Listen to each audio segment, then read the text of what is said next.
Kai kamiroje bledu mevi wole mefa wo adamebe azu ayozu afamano shitowo ala ba yo pakashino nu okple yo panzazo kata wo echi ame wo adama ha ba to ba okoyo yidre kizito senior high school kpoaji ba yo wano afuma ha nu yo kaji yo amra azu do yo domdra ngoda ogboba wo pashona cho de anu na ye wo kaba ala ba yo fodo odua wo agala shin na ye wo yiwe ba ndudu azu do na ye mawo oiji fakonyi gede na Tosh media nyajo kplo ale Efifegi emi ba do kenyo kwanye mi vis Gake mele Mepe eshi tonye nwanyo no shi togodo ye mopopu ha ma vai kolo no ta no kata o shishe me emi ele tin kwa mo nu nye mo kokodo etagi emi do ta mi ji pepere mi le kukure na bi no pele mi enti mi se ano pele mi hu no mo pele mi hu mi aku no pele mi hu eke mi aruku ami pe o ta no pele mi hu sa mi le kukure na bi no pele mi enti enye la just 3 days kenye no le sheme ne ma pofu ma ba ko le ta nye jinyela 3 days ke amo ko le me week son ke eta no pele mi hu so na ebe ya nya aduane ade no ye nkofo nyina to ye krofo nyina to amutu free kro no mo the market women so no amutu free kro mo eko anti be bia ebe nya aduane ato no ye nya aduane kura nto sese gwa wo ko kwan no so se wo pechi na mkra kochi ayi e dia to my konuma ye nya yi bia anti mo boye anu gbogbo jo la mi eji legi e ya gbo esio ifila esio overflow olo gbogbo so agbo ti o pli enu manyeta o le se me fifila e amole mo le zozolo me o ben ti o infection so no le yeta mi he na doctor so na ko ti kevio na no citizens so treating life jacket pilot auto here because the only Ghana safe ko nke mi on come church na fifila e Ghana safe here ye ko ye gi o mi church la vie e si o ga fifila ave amo amesia me o si to me yeta mi he na doctor so na ba yon both your cover the ma pele mi hu the kama menyo no ko both go over ale be na o ga fusie na me stranded la amesia mata afutu akpo bebe because and you ji ye fly la me ye no vi amela ka mo fo akpo mo o me mo fo akpo mo yeta mi na gugura mi ni ba na ba pele mi hu akpo mi okuku de mi ba dani mi chipoma anya gifti bo so mpa ye no fo mato mo fo mi chipoma na ye mi ba dani o na mi chipoma de ale mi an ka fa voti na mi ka fa ni abijio eta mi okuku de mi be mi pele ni enti mi o no pete chipoma ni o ko kata o no di ani ba ile ha mi le save ya gama ti si e se ma ga gbo mi e chogan mi la boro mo mi yale ku ani mi awo na futo be ato mi toto awon akoga gbogbo le mi esi ko mi he fupon eta mi de kukure mi e do ha le mi ewu si ko e mi ewu ni po na ko ni eji o ani yale ku ani mi awo eta mi de kukure mi be mi ba pere mi enti le gi e ne mi o kata mi ana Agbe de ta mo de mi aduoti na abrakwa bi mahama mi ba pere mi enti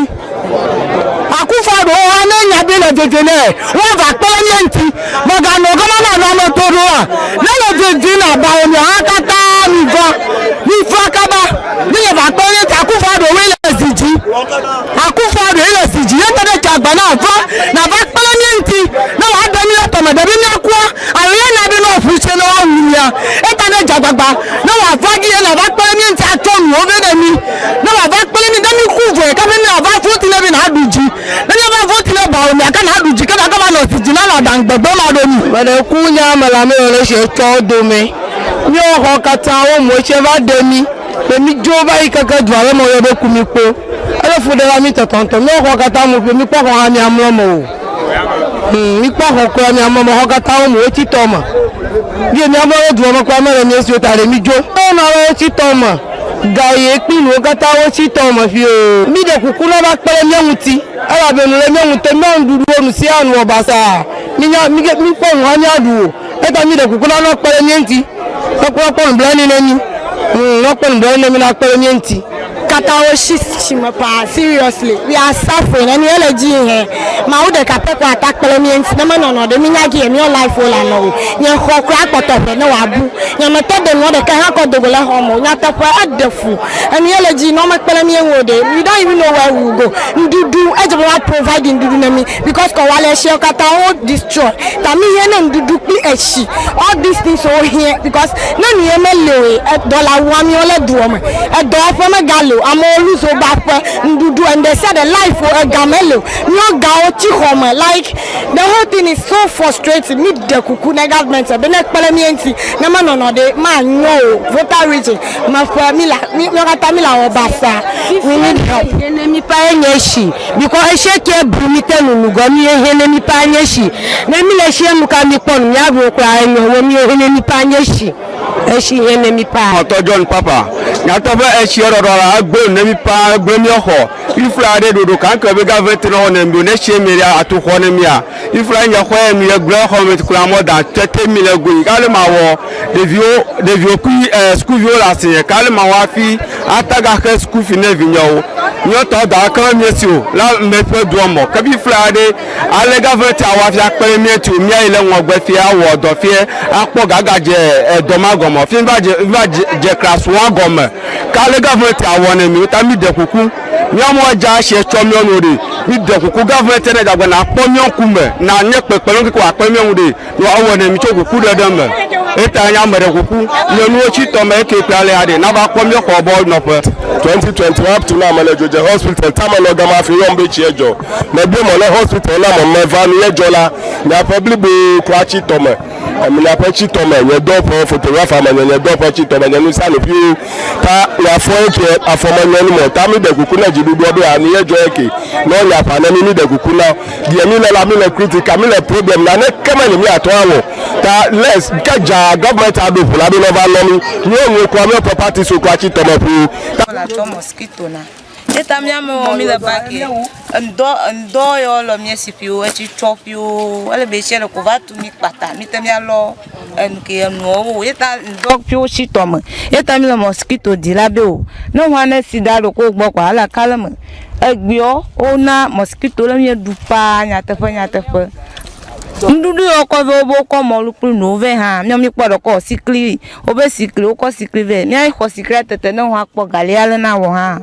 na ne ko obe ma ko ne mi ta mi won ko eda ototo ha le mi edu mi lo ototo agbe ta mi de kuku ni ejojo fie manya nu vio mi de kuku no pele mi nti mi ejojo ma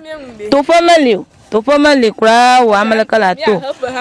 ga akpo ga na choncho be no cho abobo ya na cho ha o ha ora ka gati be 7 million ka fi ora cho no na ka mele mi si no pele mi nti gi mi le fie mo bobo mo kura o Me ku woyombe as de vachufe macho mafa me ku mele mafa e chiva demi abe nkeke etalo ne so nye kenene e chi chomi oho mu tam o park mi benya no Saint Kizito school mi va le Saint Kizito school va das le gbie mele mi fofie de gi mi amlo ma tracy eji mi amlo elebe mi no kata chi to mi das le no kata nti gi mi amlo zudo e viole mi esi cement pupu ji mlo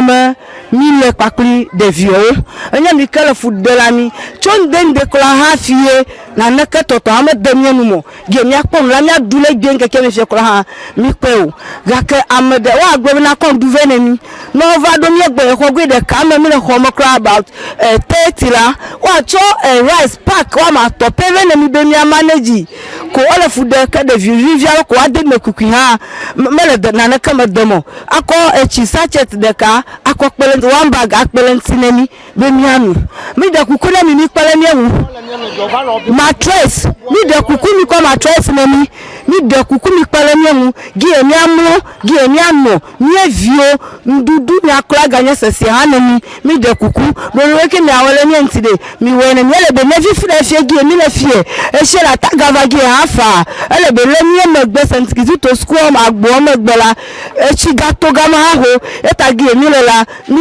le vodeme be e she atenwa va abi she ma atenwa va mi pele mi ewu na mi adi awu na mi evio kinyon to le be nde ka me mi le kafi fo cheval e mo ko mi poto gale mi de kuku mi pele mi enujuro